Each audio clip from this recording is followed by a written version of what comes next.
देख रहे हैं संवाद सूत्र लाइव। मैं हूं आपके साथ निधि सिंह। रुक करते हैं बड़ी खबरों की ओर। जौनपुर के शाहगंज में इंडिया गठबंधन के प्रत्याशी बाबू सिंह कुशवाहा की प्रेस कॉन्फ्रेंस।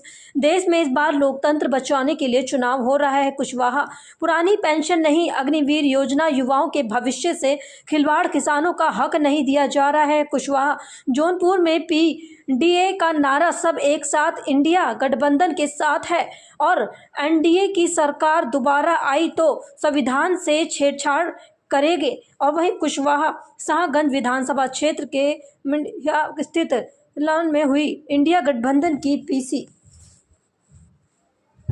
निश्चित तौर हम चाहेंगे कि जौनपुर में कुछ उद्योग धंधे हों, ताकि जो लोग रोजगार के लिए, रोजी रोटी के लिए बाहर जाते हैं, उनको बाहर न जाना पड़े, उनको यहीं पर काम मिले और जौनपुर जिले का विकास हो। सर, 2022 के चुनाव में जिस तरीके से शाहगंज, बदलापुर और जिस तरीके से सदर विधानसभा में कम अंतर से चुनाव जीतना, क्या कितना फायदा मिलेगा 2024 में?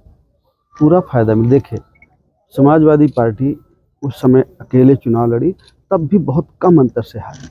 500-600 से लड़ाई हारे, माननीय विधायक जी हारे। मुझे लगता है दूसरी सीट भी बहुत कम वोटों से, अरशद भाई भी बहुत कम वोटों से हारे। और इस समय तो कांग्रेस पार्टी है, आम आदमी पार्टी है, वीआईपी पार्टी है, मुकेश सैनी साहब की कम्युनिस्ट पार्टी है, हमारी जन अधिकार पार्टी भी है। बहुत सारी पार्टियां, बहुत सारे संगठन हैं जिनके पास एक वोट है, एक मतलब उनके साथ एक वोट बैंक है जो प्लस होगा समाजवादी पार्टी के साथ।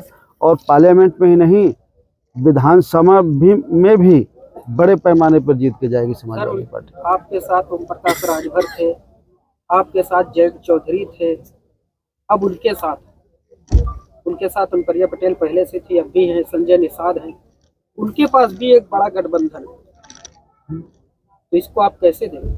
देखिए, उनके साथ में 10 साल का कार्यकाल है। 10 साल का जो एनडीए का कार्यकाल रहा, जो बीजेपी का कार्यकाल रहा, जो उन्होंने कहा था कि हम रोजगार देंगे, बेरोजगारी इन 10 सालों में सबसे ज़्यादा बढ़ी है। वो कह रहे थे कि बहुत हुई महंगाई की मार, महंगाई और ज़्यादा बढ़ी है। वो कह रहे थे कि किसानों की आमदनी हम 2 गुना करेंगे, किसानों की आमदनी आधी रह गई।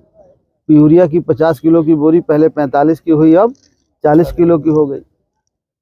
किसानों को उन्होंने कहा था कि हम जो कर्ज देंगे ब्याज नहीं लेंगे, 7-8% ब्याज लेते हैं, उनके कर्ज नहीं माफ हुए। किसानों की समस्या बस से बदतर है। किसी क्षेत्र में एनडीए सरकार सफल नहीं है कि लोग उसको वोट दे सके। तो जब लोग उनके साथ जाते हैं तो 10 साल का उनका कार्यकाल है, और जब उनके कार्यकाल को देखेंगे, रोज हमारे नौजवान बच्चे, हमारे उनके गार्जियन पेपर लीक हो जाते हैं, महंगाई की बात, बेरोजगारी की बात, अग्निवीर योजना 4 साल के लिए हमारा बच्चा, नौजवान बच्चा जाएगा और अगर बॉर्डर पर मारा गया तो शहीद का दर्जा नहीं मिलेगा। तो पुरानी पेंशन जो माननीय अखिलेश यादव जी ने विधानसभा चुनाव में कह रखा है, उनके घोषणा पत्र में, तो ये सारे मुद्दे हैं। उससे हमको ऐसा लगता है, आपको भी ऐसा लगेगा